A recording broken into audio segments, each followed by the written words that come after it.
So I experienced a lot of challenges trying to get into companies to teach mindfulness practices. And I talked to a couple of my other friends who were trying to do the same and also kept kind of hearing the same feedback from them. The first issue that we were all struggling with was credibility.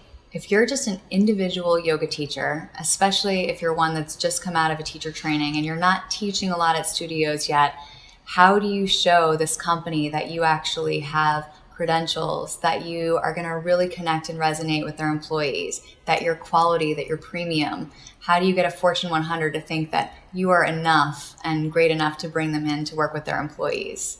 So I'm excited to help build this brand where you can actually feel part of something bigger than just yourself.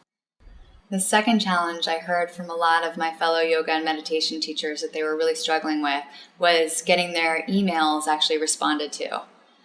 I happen to have a background in sales, so I'm really familiar with crafting communication and cold calling into companies. And it's taken me a really long time to figure out an effective approach. But the good thing about this training is you're going to get some templates and tools to help improve your chances of getting a response back, so you can continue that conversation and hopefully get into the company to share what you can offer. Also, what are you supposed to charge? You know that you can charge more for a company than you can get making in a studio, but where do you kind of set a range? So we're going to give you some tips and suggestions on that as well. Next up, the truth is teaching in a corporate setting is much different than teaching in a studio. When you're in a studio, you have people that have really opted in. They've probably already practiced before. So they kind of are coming in with a much more open sense of perspective. When you're teaching in a corporate environment, there's a lot of stuff that shouldn't be said that's totally fine within a studio.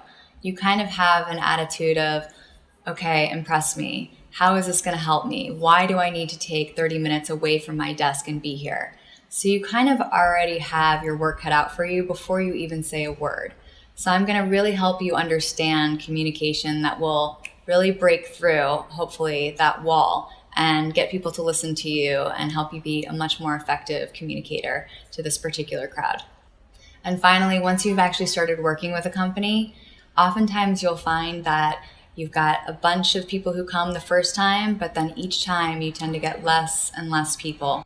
So it's still a really difficult code to crack. I'm not going to say that I have all of the answers here, but I have learned a couple of things that have really helped keep sustained turnout and engagement. We'll talk about surveys, and we'll just talk about little takeaways and things that you can give people that make them hungry and want to keep coming back for more.